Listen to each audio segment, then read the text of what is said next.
पहले देखो जमाना था, गायें घर में पलती थी गायें, कुत्ते गलियों में घूमते थे। देखो जमाना कैसा आया है, गायें गलियों में अनाथ बन के घूम रही है ना, कुत्ते घर में पल रहे हैं।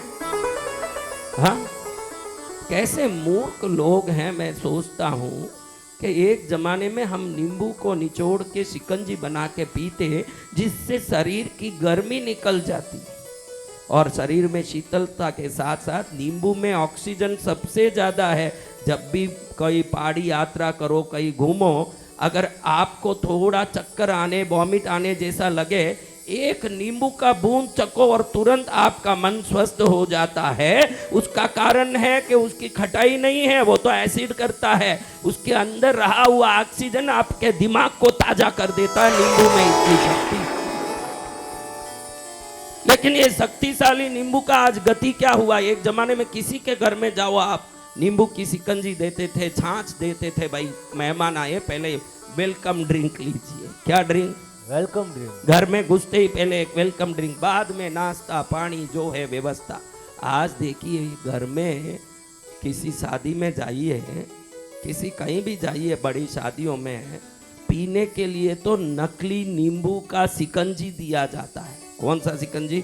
जो आप नींबू का जो शिकंजी पीते हो शादियों में, वो असली नहीं है, रसायन का बना हुआ है, केमिकल का। और हाथ धोने के लिए जो पानी गर्म देते हैं बाउल में, उसमें असली नींबू डाल के दे रहे हैं। महाराज असली नींबू से हाथ धो और नकली नींबू पियो। उस समाज को योग साधना सिखा के क्या करोगे महाराज? मैं ये पूछता हूँ, जो नकली नींबू पीता हो ना असली नींबू से हाथ धोता हो। हाँ, कलयुगी है। पहले हम राजस्थान के हैं, अभी घर घर शौचालय बना दिया मोदी जी ने। लेकिन पुराने जमाने में शौच बाहर करते थे तो जंगलें बहुत होती थी। आज भी मारवाड़ी में जंगल जाना ही बोलते हैं, शौच जाना नहीं बोलते।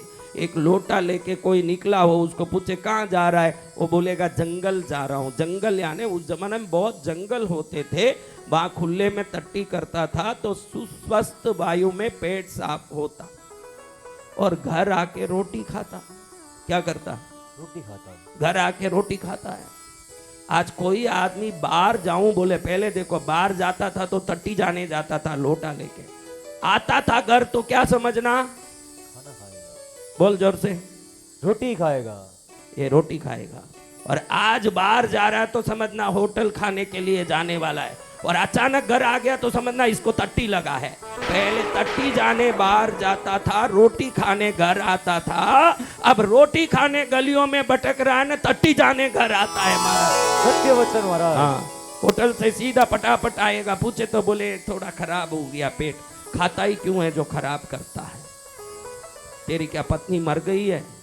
और ये मरी हुई जो बुद्धि रख के चलती है, उन स्त्रियों को भी कहना चाहता हूँ, अपने आलस के कारण अपना और परिवार का स्वास्थ्य को मत बिगाड़ो। आप बोलो मत कि आज संडे है, जिंदगी भर काम करके क्या मैं नौकरानी हूँ, मुझे घूमने ले चलो। ध्यान रखो, घूमने जाओ, फिरने जाओ, कुछ भी मनोरंजन करो, कोई मना नहीं है। लेकिन भोजन आपके हाथ का आपके लिए और परिवार के लिए अमृत होगा और होटल का विष होगा, ये ध्यान रख के चलो। कई लोग मुझे पूछते हैं कि विष कैसे महाराज बढ़िया टेस्ट आता है। मैं बोलता हूँ, जो नफे के लिए खिलाता हो उसमें नफे की भावना आने मात्र से वो सोचेगा कि ये जितना कम खाएंगे उतना मुझे नफा ज्यादा मिलेगा। जिसके विचार में ही आपको कम खिलाने की बुद्धि हो, वो विष ही है, वो आपको मारेगा। वो विष ही है, आपको किसी प्रकार से नुकसान पहुंचाएगा। ये जितनी स्त्री बैठी है, इसमें हर स्त्री के मन में है कि किसी होटल में जाके शांति से बैठा के मेरा पति खिलाए तो वो अच्छा पति है। ये सोच है कि नहीं? देखो है तो ये सोच आज से निकाल दो। आपको निवेदन करूंगा, आप ध्यान रखो, आपके लिए, अपने पति के लिए, बच्चों के लिए आपके मन में जो प्रेम और वो लंबे उम्र जीना चाहिए, ये भाव होटल के मालिक के पास नहीं है। आप भाड़ में जाओ, उसको कोई चिंता नहीं है। वो तो एक ही सोचता है कि पैसा ज़्यादा से ज़्यादा आ जाए तो अच्छा है, और कम खाएं तो अच्छा है। कम यानी चटनी सब्जी, जितना कम मात्रा में लोगे उतना नफा आएगा। और उधर कौन काम कर रहा है, किस भाव से। मैं जात की बात नहीं करूंगा क्योंकि मेरे लिए सभी जात समान है। संतों के लिए जात पात वर्ण से क्या लेना देना। लेकिन वो नाया के नहीं, धोया के नहीं, संभोग करके सीधा सुबह उठ के आके वो होटल में काम करने लग गया कि क्या गंदगी करके आया, या उसके मन में कोई अपने घर की परेशानियां, दुख दर्द की चिंता सता रही हो, वो सभी तरंगे उस भोजन में उतरेगी और उस भोजन को करने वाले के जीवन में भी उतरेगी वो सब तरंगे।